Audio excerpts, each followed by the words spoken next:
Hi friends, welcome to ज्ञानियर। दोस्तों समझेंगे डायफोरेसिस को, ये क्या है, क्योंकि आपने सुना होगा कई लोग कहते हैं हमें पसीना बहुत ज़्यादा आता है, ठीक है ना। एक्सेसिव स्वेटिंग होती है उनको, मतलब कि 10 में से एक आदमी तो ऐसा होता ही है जिसको पसीना बहुत ज़्यादा आता है, हाथों में तलवों में पसीना आता ही रहता है। नॉर्मल व्यक्तियों को जो पसीना आता है वो चलता है, लेकिन किसी किसी को बहुत ज़्यादा आता है। इसी को बोलते हैं क्या, हाइपर हाइड्रोसिस। एक कंडीशन होती है हाइपर हाइड्रोसिस, लेकिन ये डायफोरेसिस अलग है, ठीक है। हाइपर हाइड्रोसिस पे अपन ने वीडियो बनाया था, आपने नहीं देखा तो वो देख लेना।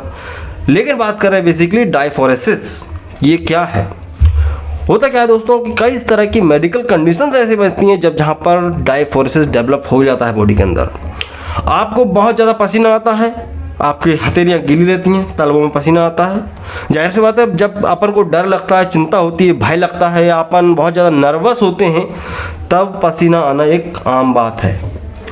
अब इस आम बात में भी अगर किसी को बहुत ज़्यादा पसीना आ रहा है, डर की वजह से, चिंता की वजह से, नर्वसनेस की वजह से, और पसीना बहुत ज़्यादा आ रहा है, तो उसे बोलेंगे क्या, हाइपर हाइड्रोसिस। दूसरी बात आती है कि भाई आपको डर नहीं लग रहा, चिंता नहीं है, नर्वसनेस नहीं है, लेकिन आपको कोई मेडिकल कंडीशन है, कोई बीमारी है, उस बीमारी के चलते अगर आपको बहुत ज़्यादा पसीना आता है तो उसे बोलते हैं डायफोरेसिस।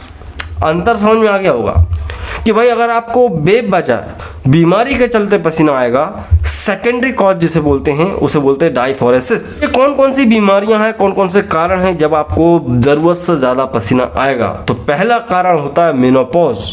भाई महिलाओं को जब मेनोपॉज होता है, जब उनके पीरियड्स आना बंद हो जाते हैं, तो कुछ महिलाओं में डायफोरेसिस डेवलप हो जाता है।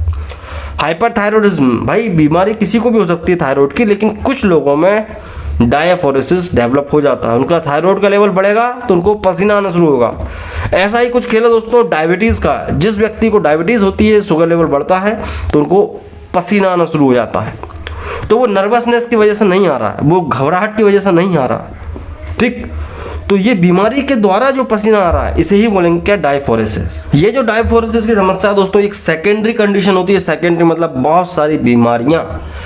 एक कंडीशन और होती है, अगर आप कोई भी दवाई का ज़रूरत से ज़्यादा ओवरडोज लेते हैं, या आपको दवाई सूट नहीं करती है, या आपको उस दवाई की वजह से साइड इफेक्ट के तौर पे पसीना आ रहा है, तो उसे भी डायफोरेसिस कहते हैं।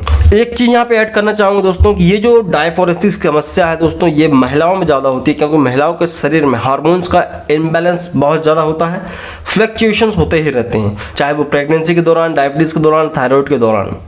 तो महिलाओं में ये ज़्यादा देखी जाती है समस्या। हाइपर हाइड्रोसिस बच्चों से लेके बूढ़ों तक किसी में भी हो सकती है, लेकिन ये अलग चीज़ है।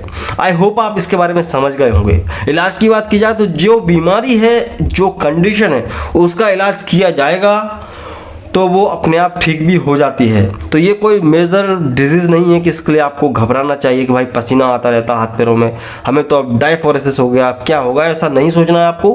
बेफिक्र रहो, जब बीमारी ठीक होगी आप भी ठीक हो जाएंगे। तो वीडियो अच्छा लगा है तो लाइक कर सकते हैं, चैनल को सब्सक्राइब करना इस तरह की मेडिकल इन्फॉर्मेशन देखने के लिए।